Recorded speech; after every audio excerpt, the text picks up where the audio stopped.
네, 안녕하세요. 토목 엔지니어 돌정입니다. 2024년 3월 10일자 주간 토목 소식 시작하겠습니다. 오늘은 10일인데 어제 영상을 찍었는데 음성이 들어가지 않아서 다시 찍게 됐습니다. 자, 첫 번째는 KSC 스마트 위클리 탑스토리입니다. 건설사 4월 위기설 진짜일까? 업계에서도 전망 엇갈린다는 얘기인데 이게 지금 4월 위기설이라는 게 이유가 뭐냐면은 4월에 PF가 상환이 몰려 있다는 거예요. PF 만기 대출 상환이 몰려 있다는 얘기고, 그것 때문에 이제 위기가 올 것이다라는 얘기고, 그리고 이제 이 신문에서는 이 기사에서는 새천년 건설 업역이 약 25년 된 전남을 연구를 하고 있는 회사죠. 제법 큰 회사인가 봅니다. 105위권 중견 건설사가 법정관리 신청을 했다고 하네요. 그래서 이제 그런 것 때문에 전반적으로 위기다 건설사들이 이 회사뿐만 아니라 여러 개 회사들이 법정관리를 신청한 모양입니다. 경기 가평을 기반으로 한 122위권, 그러니까 100위권들이 지금 좀 위험하다 이런 전망이고 그런데 이제 일설에서는 또 그 당국에서 그만 놔두지는 않을 거다. 당국에서 줄도산이 날 때까지 두고 보지는 않을 것이다. 이제 자금을 지원할 수도 있다는 얘기죠. 아무튼 지금 총선이 이제 다 4월인데 4월 총선하고 막 겹쳐서 그 예측하기가 힘들다. 그래서 제목도 업계도 엇갈리는 전망이다. 뭐 이렇게 뽑은 것 같습니다. 이제 아무튼 지금 좀 어려운 시기인 거는 확실한 것 같습니다. 자, 다음은 토목학회 소식인데요. 건설정책 포럼이라는 게 있습니다. 그래서 이번 주제는 건설정책 포럼 주제는 국토인프라 시장 활성화를 위한 민간 투자 사업 정책과 제도 혁신 제안이라는 제목으로 원래 이 토목의 날을 하거든요. 이런 거를 토목의 날 정책 포럼을 이렇게 합니다. 토목의 날 부대 행사와 같이 하는 거죠. 건설회관에서 이렇게 행사를 할 예정이라고 합니다. 자, 그 다음에는 사이언스인데요. 백악관이 C와 C++ 사용을 중단을 촉구했다. 요거 지난주 주간 토목 소식에서 알려드렸었고요. 그 다음에 두 번째 이제 사이언스 두 번째 꼭지는 용담호 오염 막으라. 요 기사인데 요거는 되게 신선한 것 같아요. 지금 그림은 지금 이게 용담호의 그림인데 전북 진안군의 상수원 호수인 용담호가 이제 있는데 여기에 흘러 들어오는 그 천 중에 구량천이 있나 봐요. 구량천 오염도를 낮추기 위해서 인공 습지를 조성한다고 밝혔다고 합니다. 그러니까 이게 지금 우리가 결국은 식수원 이게 전북의 상당수의 군에 이 식수원으로 쓰나 봐요. 이 용담호를. 용담호의 수지를 개선하기 위해서 이제 그 하수 처리장 이런 것도 좋지만 자연적으로 이걸 자연 복원시키는 방법을 쓴 것 같아요. 인공 습지를 만들었는데 여기 이 그림에 지금 용담호가 나와 있는 다른 기사를 제가 찾아봤더니 이런 식으로 인공 습지를 이렇게 만든다고 합니다. 그래서 79억 뭐 사실상 구조물이 들어가지 않다 보니까 이게 상당히 공사비가 생각보다 100억도 안 되는 비용으로 수질 정화를 할 수 있을 것으로 기대된다고 하네요. 이제 방법도 물론 땅이 있어야 됩니다. 이게 물론 처리장도 땅이 있어야 되겠지만은 아무튼 자연적으로 자연 친화적인 환경 친화적인 방법으로 처리하는 이런 방법을 강구했네요. 자, 그 다음에 세 번째 사이언스 세 번째 국내 연기진 전기 적게 먹고 똑똑한 AI 개발. 요거는 상당히 신선한 뉴스인 것 같아요. 지금 일론 머스크가 뭐라고 했냐면 여기죠. 일론 머스크 내년부터 전기 변압기 공급 부족 발언 했다는 얘기거든요. 일론 머스크가 나름대로 자기가 전기 사업을 하고 있긴 해요. 그래서 자기한테 유리한 쪽으로 이렇게 해석을 한 발언을 한 건지는 모르겠지만 아무튼 그래서 이 AI가 전력을 엄청 먹거든요 지금. 그런데 카이스트에서 전력을 적게 쓰는 이런 반도체를 만들었는데 무려 621분의 1 엄청난 거죠. 625분의 1의 전력만 썼다는 얘기거든요. 이건 뭐 진짜 대단한 것 같은데, 아무튼 이게 뭐 양산화의 과정이나 이런 것도 거쳐야겠죠. 연구실에서 한 거니까. 그래서 대단한 기술이 나온 것 같고, 자, 다음 건설 곡지인데요. 안전 등급 D 이하. 그것도 지난주에 한번 다뤘던 것 같고요. 저희 동양토목 소식에서. 자, 그 다음 석탄 화력 발전 줄어드는 자리에 양수 발전소 기대한다는 얘기인데, 요거는 지금 중부 발전이 이제 앞으로 보령 화력 그 3, 4, 7, 8호기가 설계 수명이 도래하면 양수, 수소, 전소 복합 등 다른 발전원으로 교체한다는 내용이 담겨 있다고 하네요. 이게 뭐냐면 지금 제4차 전기본 수립을 지금 하고 있죠. 아직 발표가 안 됐지만 이제 막 의견을 수렴하고 지금 이게 거의 마무리돼가고 있는 단계인데 이런 내용을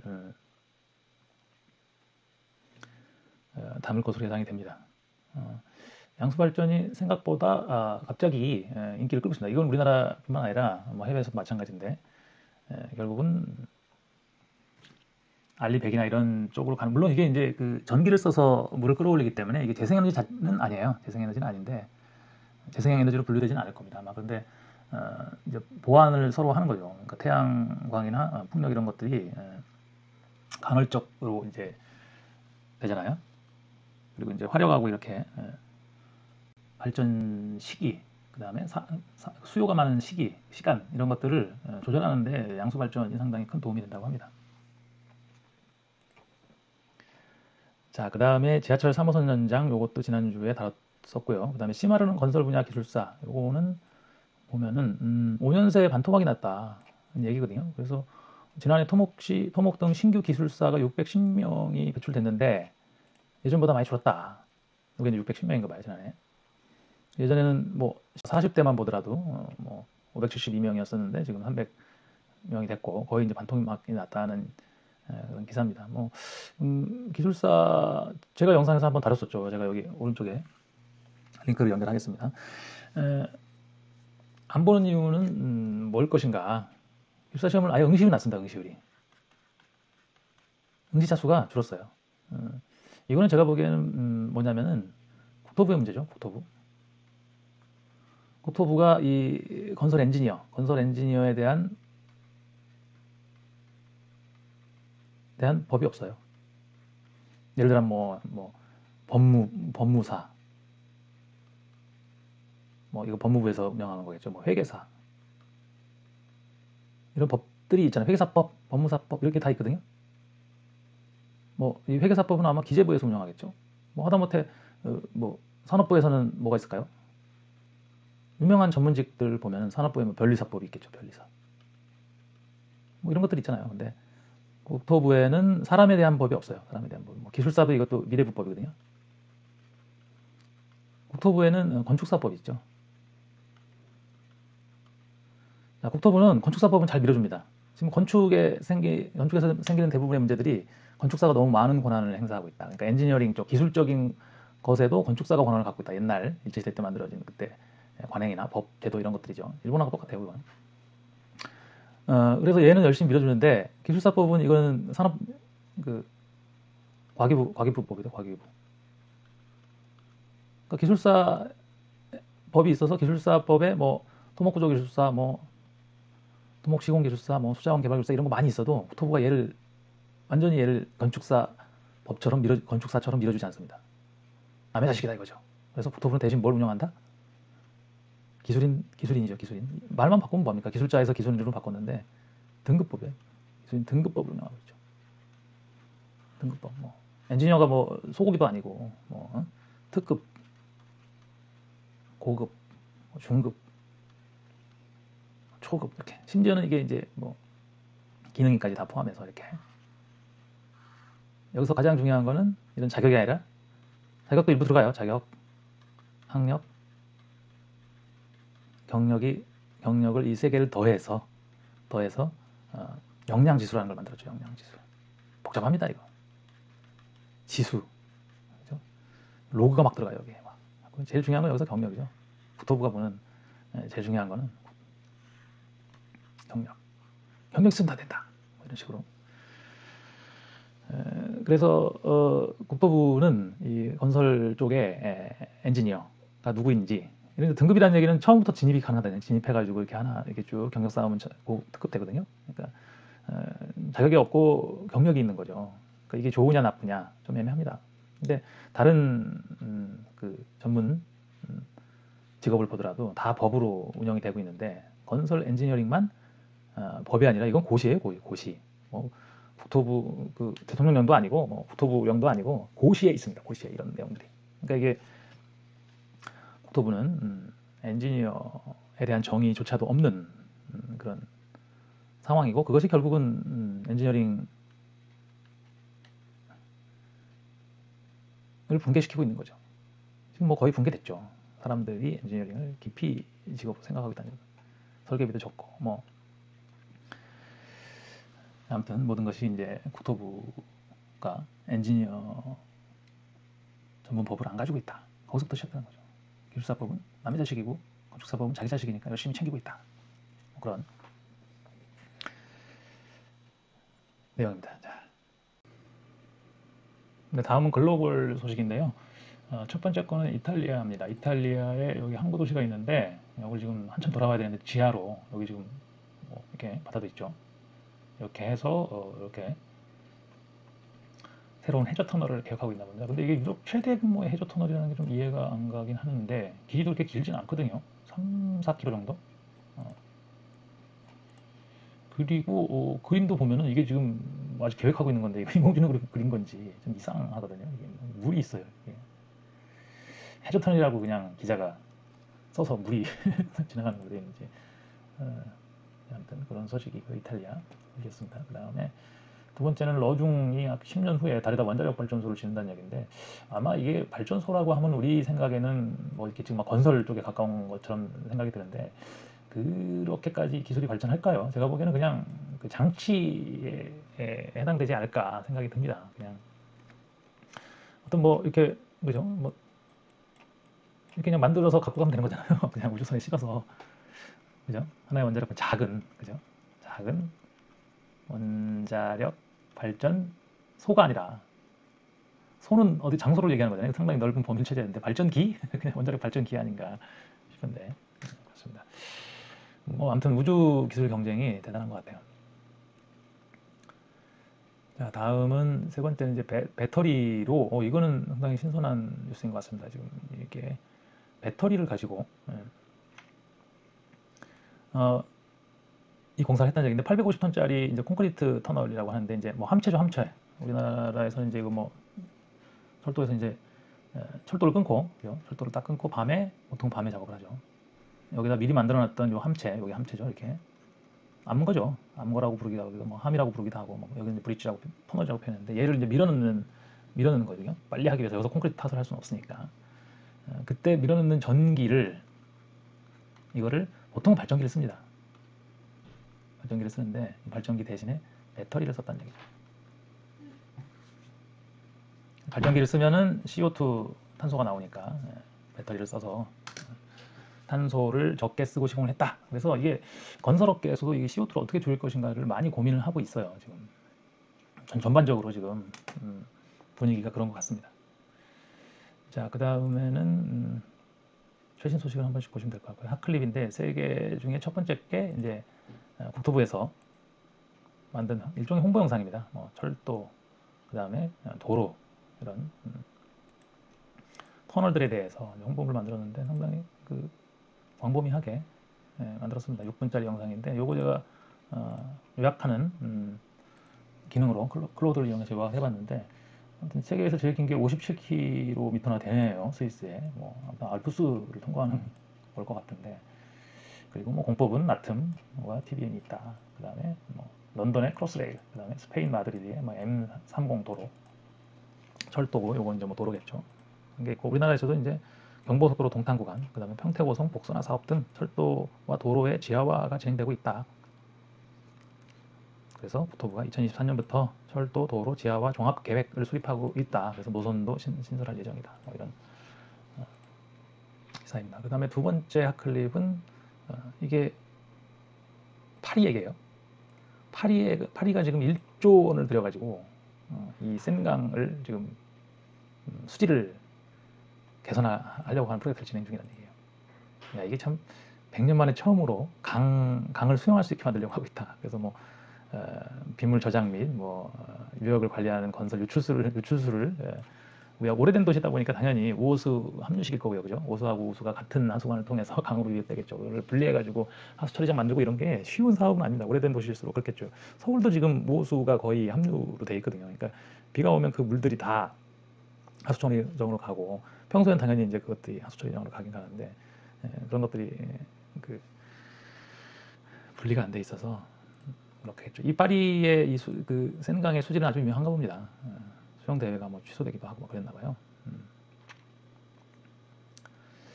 자, 그다음 세 번째 핫클립은 요거 이제 PC가 어떻게 살아남느냐, 하이드로 터빈. 그러니까 수력 발전소에서 물고기들이 어떻게 살아남나. 상류로 올라가는 것도 그렇고 하류로 내려오는 것도 그렇고 막혀 있는데 그거에 대한 내용이고 이것도 요약을 해보면 지금 연구를 하고 있다는 거예요. 어류, 개체군에 대한 영향을 더욱 줄이기 위해서 기술과 운영을 지속적으로 개선하고 있는데 재밌는 건 여기 영상에도 나오는데 물고기를 잡아가지고 태그를 붙입니다. 여기 나오는데 아무튼 영상 보시면 이렇게 물고기를 잡아서 태그를 붙여서 이 물고기가 어디로 갈 것인가 이런 거를 물고기 행동 양식을 이제 연구를 하는 거겠죠. 이게 저도 설계 참여해서 이런 일이 있었는데 댐을 이렇게 뭐가 됐든 뭐 하천에다 이렇게 만들면 그 어도라는 거 있죠. 어도. 물고기들이 상류와 하류를 자유롭게 왔다 갔다 할 수 있게 어도를 만든다. 경사를 이제 여기는 딱 직각으로 이렇게 물을 막아놨잖아요. 이쪽이 상류라고 하면은 여긴 경사를 만만하게 줘가지고 이렇게 이쪽에서 보면은 어도라는 거는 이제 이렇게 댐이 이렇게 있고 물이 이렇게 차 있잖아요. 이렇게 여기는 이제 물이 없겠죠. 이렇게 물이 얕게 이렇게 있겠죠. 그러면 어도를 만듭니다. 이렇게 해갖고 그걸 만만하게 길게 여기 이제 물을 흐를 수 있게 만들어 놓죠. 이렇게. 그럼 이 어도를 여기다 만드는 게 맞느냐, 여기다 만드는 게 맞느냐, 이렇게 막 논란이 있어요. 물고기 입장이 돼서 인간이 물고기 입장이 돼가지고 야 물고기는 이 가해로 안 갈 것 같다. 당연히 가운데로 갈 것 같지 않냐, 뭐 이러면서 막 논쟁을 하고 그랬었던 것 같은데 그래서 연구를 하는 거죠. 물고기 생존 가능성을 연구하는 센서를 붙여갖고 아예. 그래서 참 설계할 때 이제 이 환경 관련한 내용들, 그러니까 예를 들어서 그 생태 이동 통로라고 하죠. 산과 산 사이에 도로가 나면 그걸 이제 산을 연결해주는 녹지를 연결해주는 그런 거 할 때도 비슷한 논쟁이 벌어집니다. 야, 동물들은 아마 이럴 거야. 그래서 사람의 행동 양식뿐만 아니라 동물들의 행동 양식까지도 미리 예측을 해서 설계를 해야 되는 게 이제 토목 엔지니어죠. 자, 그래서 토목학계 스마트 위크를 여기서 마치고요. 이제 제가 트위터에 공유했던 소식들 쪽으로 넘어가 보겠습니다. 첫 번째 소식은 똥에 대한 겁니다. 똥.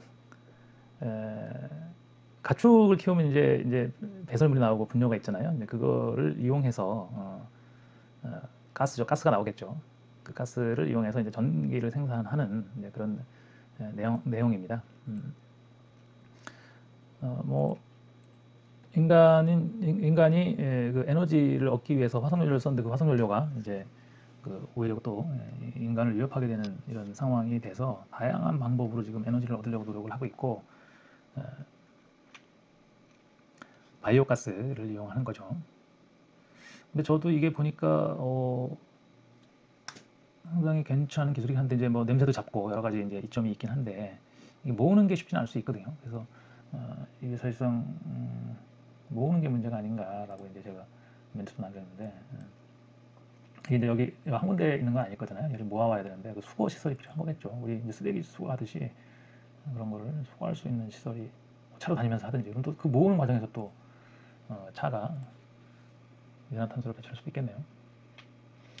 자, 그 다음에는 이제 일본 얘기인데 일본은 이제 워낙 지진이 많다 보니까 논란이 있나 봐요. 근데 이게 재밌는 게 정부에서 공식적으로 30년 내 최악 지진이 온다, 24만 명이 사망할 수 있다 이런 공식 자료가 있나 봐요.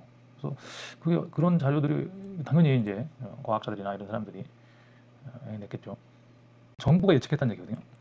정부가 예측했고 여기 보면 일본 토목학회가 그 피해액을 총 1경으로 추정된다고 주장하기도 했었다는 얘기거든요. 또 공식적인 내용인가 봐요. 근데 이제 이 기사는 이제 어떤 교수가 여기 이제 나오죠. 하시모토 와나부라는 도쿄 전기대 특임 교수가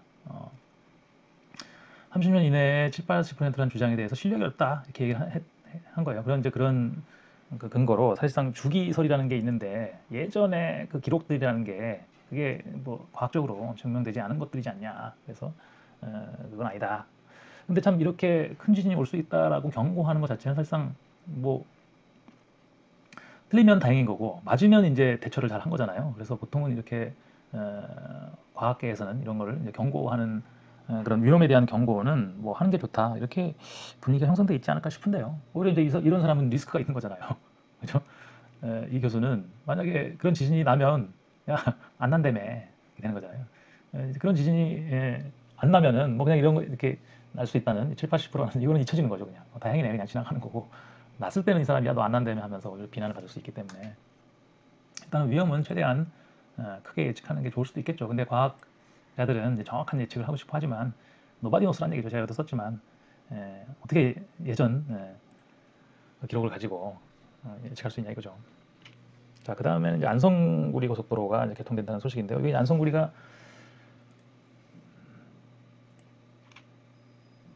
서울 세종 고속도로라고 부르기도 하고 조금 더 이름이 여러 번 왔다 갔다 했는데 이제 안성에서 그죠? 요 이제 세종까지 가는 거죠. 세종 여기 세종 있겠죠. 안성에서 세종이고 그죠? 이번에는 이제 안성에서 구리까지. 요 뒤로 이제 구리 포천이 있죠. 포천까지 가는 민자고속도로로 요거 개통이 돼 있고 그래서 요 사이에 이제 뭐 용인 JC도 있고 뭐 북용인 JC도 있네요. 그다음에 서안암 JC 뭐 이렇게 맞춰갖고 전체 구간이 안성용인이 40km 정도 되고 그다음에 용인구리가 32km 정도 되네요. 전체 구간이 40, 70, 70몇 킬로 정도 되네요. 올해 중 완공될 예정이라고 합니다. 자, 그 다음에 이제 미국 아이오와 DOT인데 AR을 적극적으로 이용하고 있다. 그래서 요거는 어떤 신문 기사가 아니라 요게 좀 여기 아슈토 설계주 좀 많이 보죠. 거기서 이제 유지 관리를 위해서 그러니까 프로젝트 유지 관리뿐만 아닌 것 같아요. 아무튼 전반적으로 건설에 있어서 뭐 시공할 때도 쓰고 뭐 이렇게 한다는 소식입니다. 우리나라도 지금 한국도로공사를 주관으로 해서 지금 스마트 건설, 스마트 도로 사업을 하고 있죠. 뭐 BIM부터 시작해갖고 뭐 머신 컨트롤 이런 것까지 다 해서 하는데 그때 중요한 게 사실상 이 AR 기술인 것 같아요. 인공지능으로 인식을 하고 뭐 그런 게 필요하겠죠.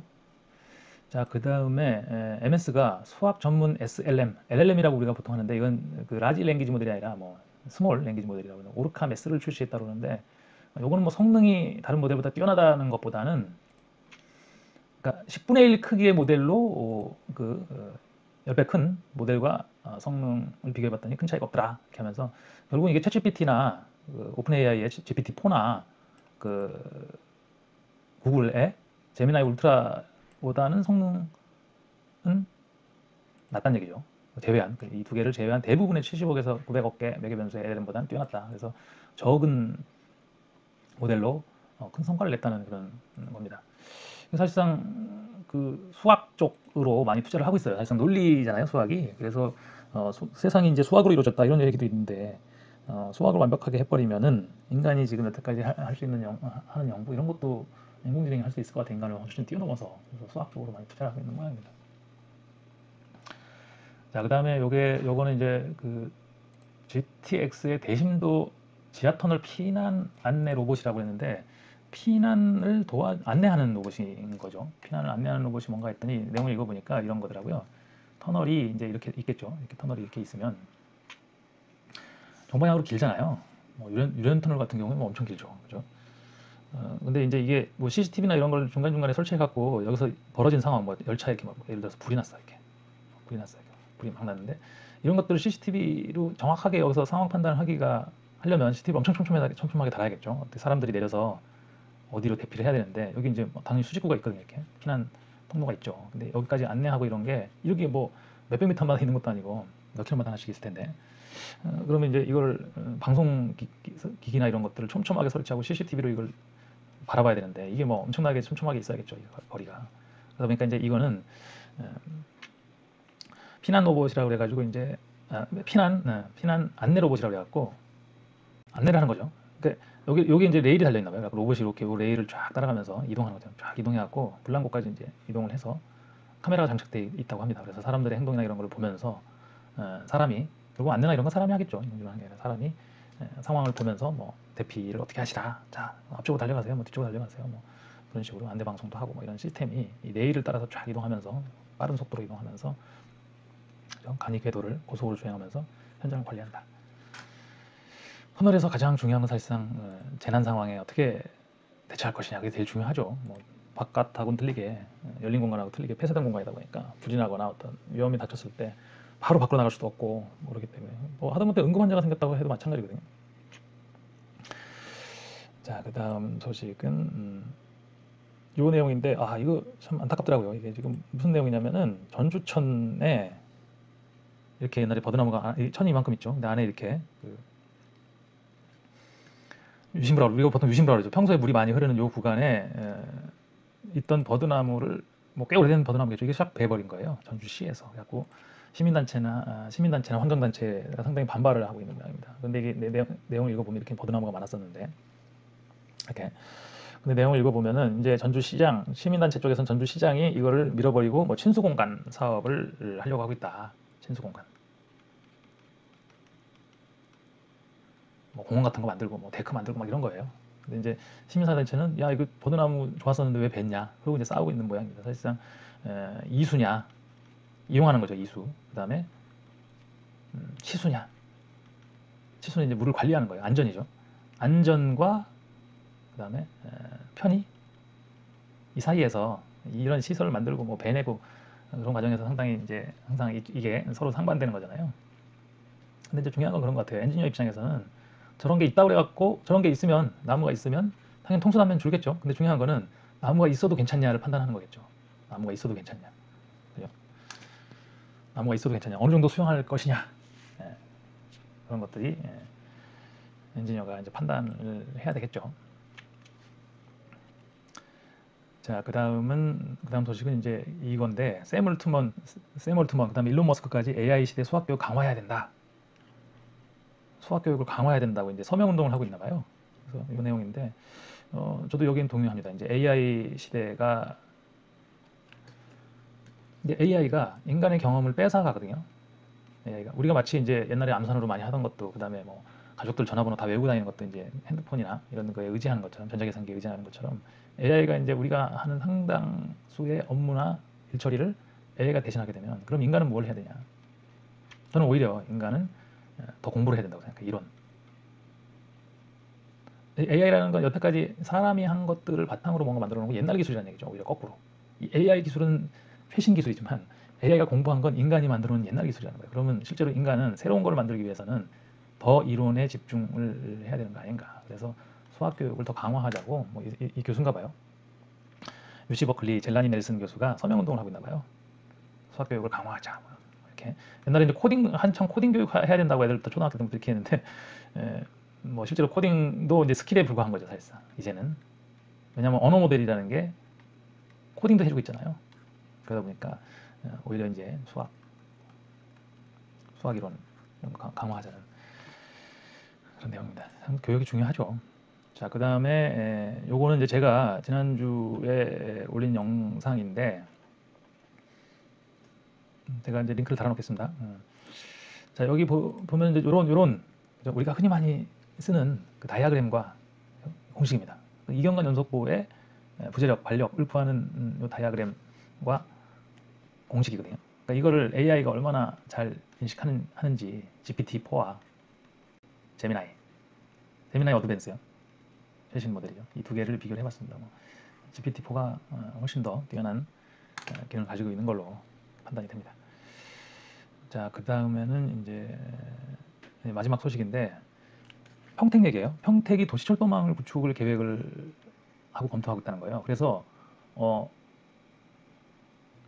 뭐를 검토하고 있냐면, 근데 지하철은 아니에요. 지하철은 워낙 이제 그 고가이죠. 지하철이 제일 좋죠, 좋기는. 그런데 그러다 보니까 뭘 검토하고 있냐면, 모노레일, 트램이냐, 아니면 모노레일이냐. 트램이 지금 대전, 뭐 울산인가요? 울산 이런 데서 지금 하고 있고, 모노레일은 몇 개 있죠. 부산에도 있고, 대구 3호선 선이 있죠. 사실상 모노레일까지는 아니지만 아무튼 지상철, 그러니까 고가 형태의 그런 건 용인 경전철 있고, 그 다음에 의정부 경전철 있죠. 그죠? 고가 이게 가격이 비싸다는 게 아니라 고가 구조 형태. 인데 사실상 이 모노레일하고 고가 그다음에 뭐 지하까지 이 세 개는 정시성이 명확해요. 정시성. 그러니까 지상교통하고 겹치지 않는다는 거죠. 다 떠서 가고 모노레일이나 고가는 떠서 가고 그죠? 지하는 땅 밑으로 가고 이렇게 하는데 정시성이 명확합니다. 이거는. 근데 트램은 정시성이 안 되거든요. 정시성 확보하기 쉽지가 않죠. 되긴 될 수 있지만 지상교통하고 사거리나 이런 데를 공유해야 되잖아요.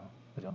그러다 보니까 지상교통과 충돌이 날 수 있죠. 뭐 노선 하나 그 차선 두 개를 잡아먹으니까 그죠?